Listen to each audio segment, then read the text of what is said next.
The FBI in Peace and War. The FBI in Peace and War is brought to you by refreshing, delicious Wrigley's Spearmint Chewing Gum. Enjoy chewing Wrigley's Spearmint Gum every day, as millions do. The lively, long-lasting flavor cools your mouth and freshens your taste. The pleasant chewing adds enjoyment to whatever you're doing.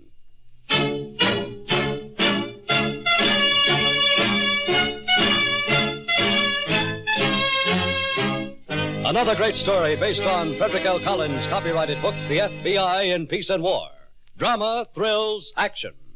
Tonight's story, The Fourflusher.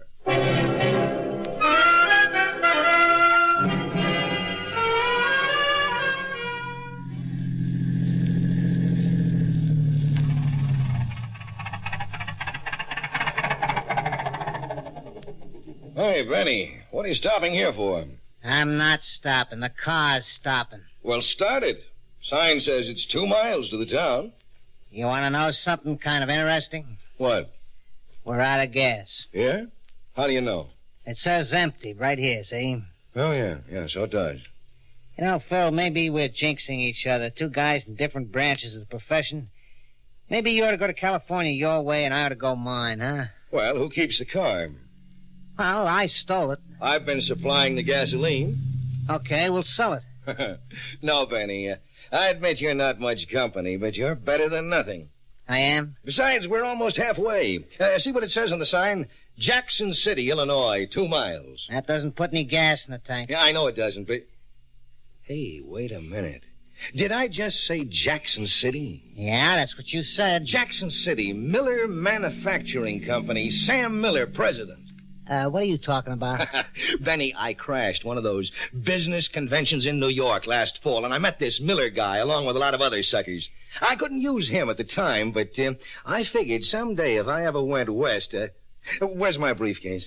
Where it always is, under your arm. Oh, yeah, so it is. This guy got money? If I remember right. Oh, yeah. Here's the card I made out on him. Miller, Sam. Medium income bracket and so forth. Wife likes books and so forth. Goes for the ladies and so forth. Never mind the so forth. Oh, Benny, this is an absolutely perfect sucker. I've even put down the pitch I could use on him. Like what? Hey, you see this note? Mink coat, diamond bracelet for wife routine. For whose wife? My wife. You haven't got one. Well, of course I haven't. And I don't own the Philip Dudley Evans Distributors Incorporated either. Phil, frankly, all of this doesn't make much sense to me. It will when you see me in action. A mink coat and a diamond bracelet. Well, it's better than stealing cars off the street. Let's see how you do it.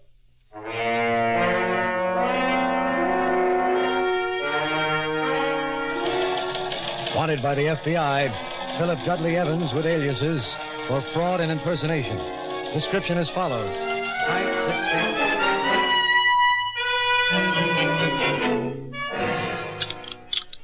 You remember me telling you about him, Agnes, last year when I come home from the convention. Phil Evans, wonderful sense of humor, always good for a laugh. I know the type. 2 beers, and he starts putting on ladies' hats. Oh, now, Agnes. Oh, it's all right, Sam. If it's good for business, we'll give him cocktails and dinner. I'm not complaining, am I? Listen, honey, he owns one of the largest chain stores in the South. He could give me a $100,000 order just like that. I know, Sam. Now, Agnes, please be nice to him, will you? It's tax deductible. All right, Sam. But I know just what it's going to be like. He'll come in here and hand me a 2-pound box of chocolate. Well, maybe he'd bring something else. Not your friend, Sam. Why can't you be like Ed Smith? He brings home interesting people, writers and musicians. Oh, drunks, deadbeats. Listen, if I was as broke as Ed Smith, that's all I could get to. There he is. Agnes. I'll be good, Sam. Oh, thanks. Well, hello, Phil. Come in now. Come in. Well, hello, Sam. And now, Phil, I want you to meet the little woman, the one I was doing all that talking about last fall at the convention. Phil, this is Agnes. Hello, Mrs. Miller. I'm mighty glad to know you. How do you do, Mr. Evans? Well, Sam, I don't think you did enough talking at the convention. Well, can I help it if I've got a beautiful wife? I guess you can't. Oh, Mrs. Miller, ma'am, I took the liberty of bringing you a little something. Oh, Agnes is off chocolates, but I'll eat them. Oh, well, I'm afraid it isn't chocolate, Sam. From what you told me of Mrs. Miller, I thought you might like like to read that new historical novel about New Orleans. Why, Mr. Evans, how did you know that? I just guessed, ma'am, from what Sam told me. I've been dying to read it. Oh, thank you. Thank you so much. Well, not all. Sam, what are you standing there with your mouth open for? Nothing, Agnes. Well, go ahead. Make Mr. Evans a drink. Oh, sit down, Mr. Evans, and tell us how you like Jackson City.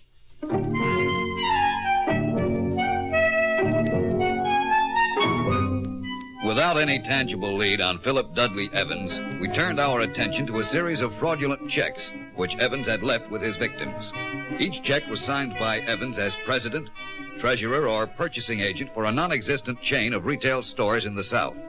His fictitious business activities covered 9 states, and his annual take as a swindler was many thousands. Evans knew every trick of the trade. Well, there we are, Benny, my boy. My company's check for $8,200. Very pretty, eh? Yeah, it's great. You know, I always think it's a good idea to have a check-writing machine handy. It adds class to the act. Yeah, me too. I wouldn't come out of the house without a check-writing machine. Benny, I don't think you're with it, my boy. Don't you get the angle? No. Look, I am president of Evans Distributors Incorporated. Main office is Dallas, Texas, right? If you say so. Okay. Now, tomorrow I go into Sam Miller's office and I say, Sam, I've just come from your factory and I like your line of merchandise. Now, you take my order for 1,000 appliances at $82 apiece. $82,000 total, and here is my check for 10% to confirm the order. You're giving him a phony check. Even I could do that. Where's the mink coat you're going to get for free? And the diamond bracelet, where's that come in? Well, the mink coat is for my wife, and so are the diamonds. Who gives you this mink coat? Never mind, you haven't got a wife. Nobody gives it to me. I buy it at the fanciest furrier in town. With what? With one of these company checks. You mean you make out a check and that... Let's have a glass of beer. I'll believe that mink coat when I see it. Well, maybe taking cars off the street don't pay too good, but at least a guy could understand it.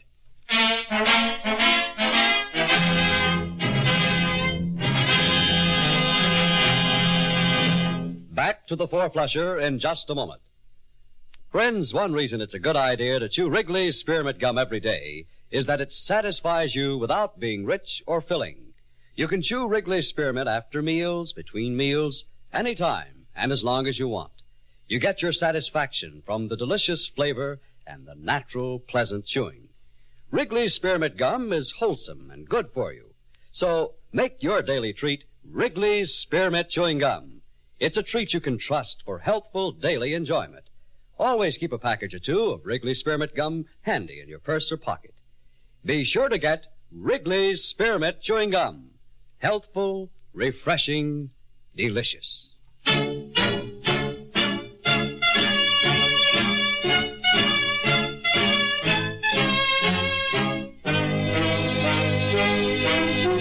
Act 2 of tonight's story, The Fourflusher.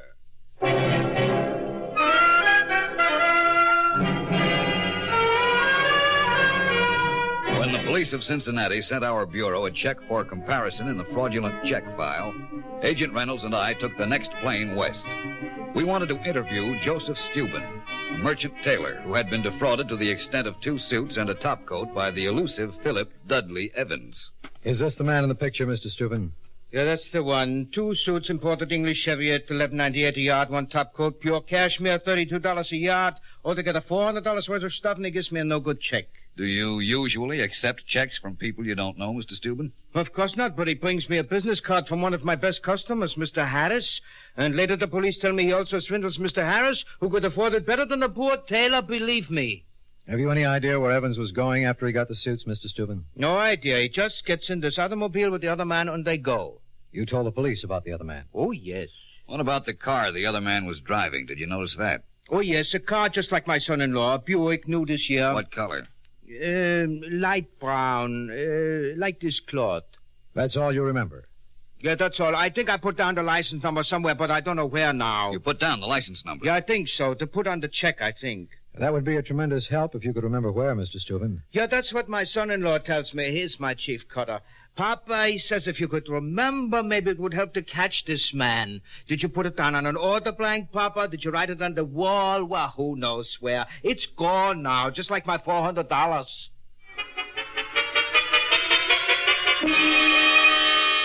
But the license number was not gone, as a thorough search of Mr. Steuben's shop uncovered.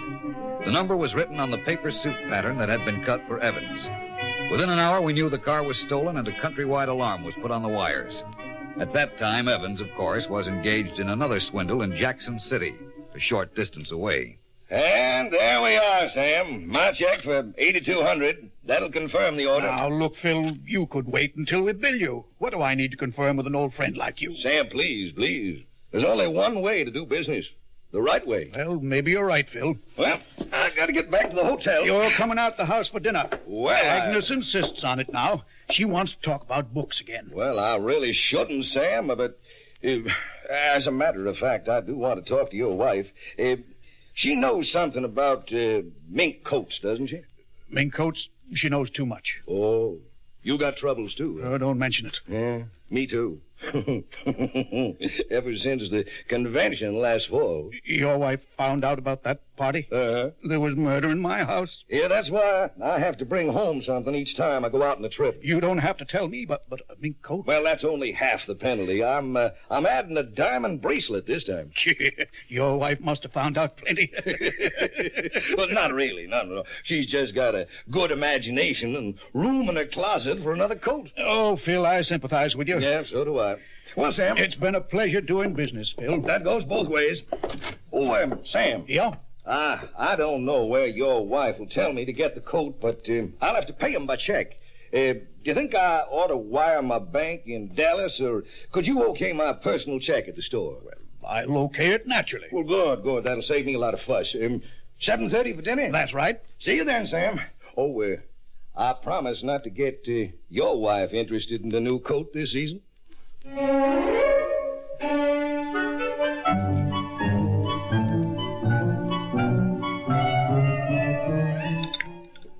Well, I think it's very nice that he brings something home to his wife each trip. That's more than some people do. Don't make any drinks till he comes, Sam. All right. Agnes, how much did we pay for your coat last year? $3,500, and you suffered for every dollar. $3,500. What's the matter? Nothing, only Phil asked me if he should wire his bank in Dallas or if I should okay his personal check at the store.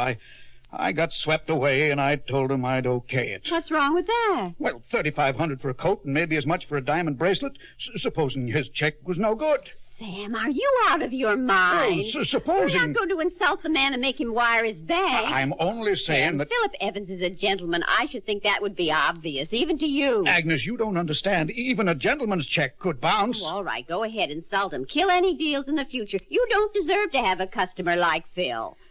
Agnes, haven't I always said it's a principle? Never be a cosigner. Never okay a personal check. Yes, that's what you've always said, Sam. Well? Well, what? Well, make up my mind one way or the other, will you? I won't have to, Sam. Now you can do it yourself. Oh, a great helpmeet you are. Where can I bring my troubles if not my own home? Hello, Phil. Come on in. Come in. We were just talking about you. Well, you were. Agnes was saying you should bring your wife a nice educational book instead of a foolish thing like a mink coat. I wasn't saying anything of the kind, Phil. I think you ought to bring her the most outrageously priced coat you can find. I will if you'll help me pick it out. I'd be delighted. She's not kidding. Scotch on the rocks, Phil. Oh, yes, thank you. Come sit here by me, Phil. No, here now. Take your drink first. Thank you. Well, here's to it, Phil. Here's to it. Phil, before we get to talking about books, I'll be glad to okay any of your checks tomorrow. Just have the store call my office. Well, now, that's mighty nice of you, Sam. I appreciate it. Oh, nonsense. If a person can't do a favor for a friend, he just doesn't deserve one. That's my motto. Mine, too, Sam. Here's to friendship.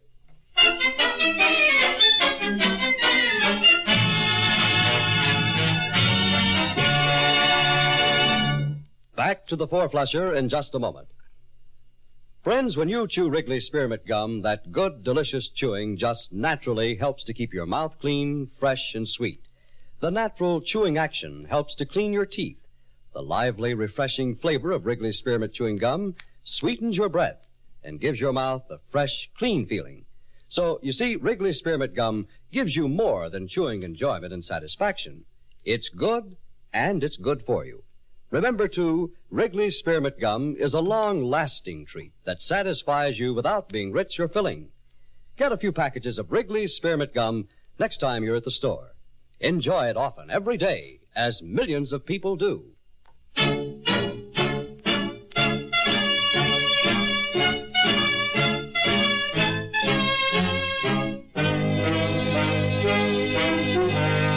Act 3 of tonight's story, The Fourflusher.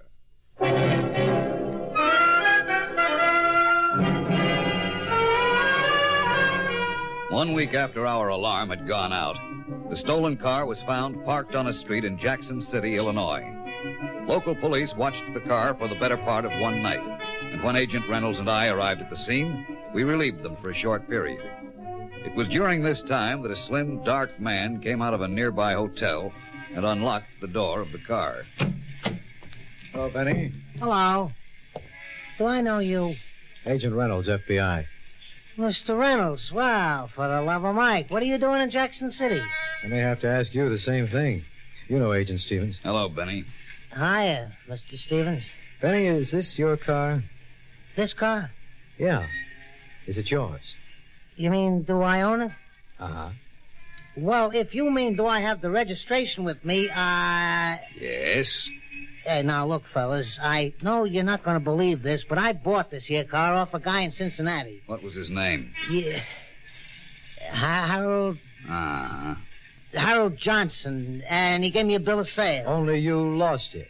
How did you know? Benny, we've traced this car from the Steuben Tailor shop in Cincinnati where your friend Phil Evans left a bad check for $400. Who? Phil Evans. Ever hear of him? That name sounds familiar. Did he play ball out on the coast? Guess again. Oh, look, fellas, what do you want? I'm clean, honest I am. A guy in the hotel there gave me the key to the car, and he told me to wait for him. Uh-huh. Why is Phil Evans traveling with you, Benny? Who says he's traveling with me? He's traveling with this car, and so are you. Look, fellas, I think you got kind of the wrong impression about me in this car. Straighten us out, Benny. Yeah, well, like I said, this fella in the hotel, he came up to me and he said that, Yeah? Never mind. They just train you guys so you don't believe anybody. Suppose I come clean, Mr. Reynolds. Would you put in a good word for me?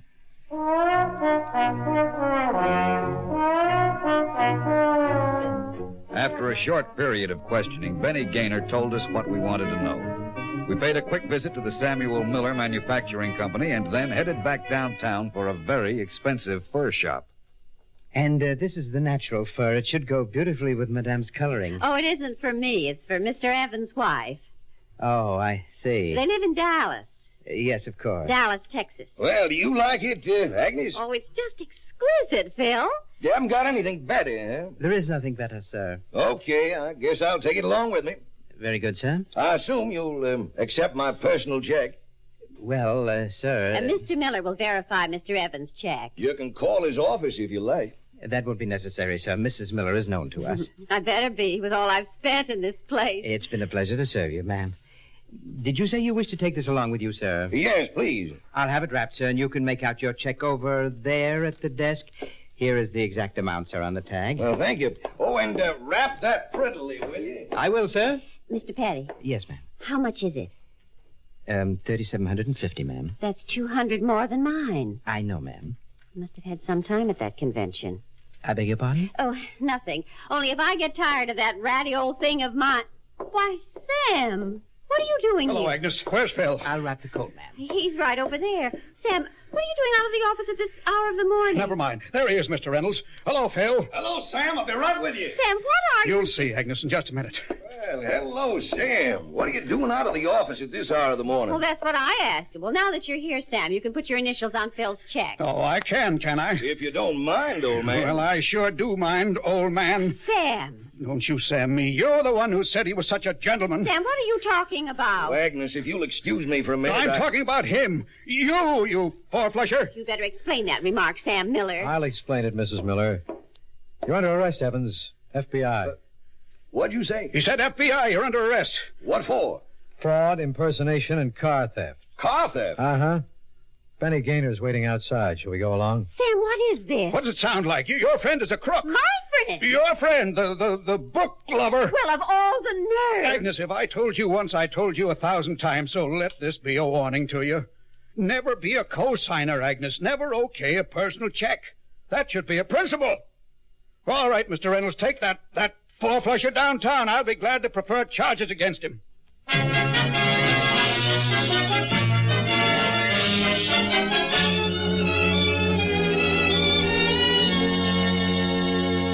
With no defense possible, Philip Evans and Benny Gaynor both pleaded guilty to the charges against them. This being Gaynor's third car theft, he was given a term of 8 years. Evans, with only one previous conviction, received 5. The business community will not be bothered for quite a while by the Fourflusher.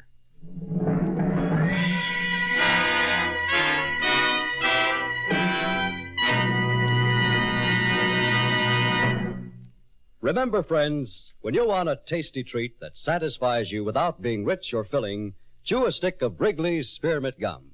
There's lots of delicious, long-lasting flavor in a stick of Wrigley's Spearmint Gum. Real taste enjoyment. And besides, you get satisfaction from the pleasant chewing. It gives you comfort, helps relieve tension, and helps to tide you over till mealtime. So do what millions do. Keep Wrigley's Spearmint Chewing Gum handy and enjoy it every day. You can enjoy it as often as you want because you know it's good and good for you. Inexpensive, too. Be sure to get Wrigley's Spearmint Chewing Gum. Healthful, refreshing, delicious.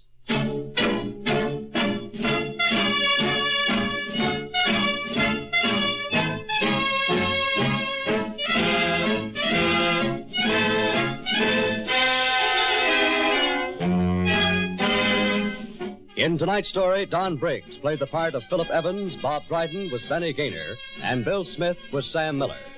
This radio dramatization for the FBI in Peace and War was written by Louis Pelletier. These programs are produced and directed by Betty Mandeville. All names and characters used on the program are fictitious. Any similarity to persons living or dead is purely coincidental.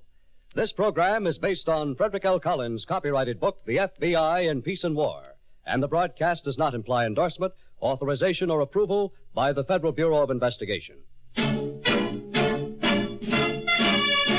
The makers of Wrigley's Spearmint Gum, the refreshing, delicious treat that gives you real chewing enjoyment, invite you to listen to next Wednesday's story, The Collector, on the FBI in Peace and War.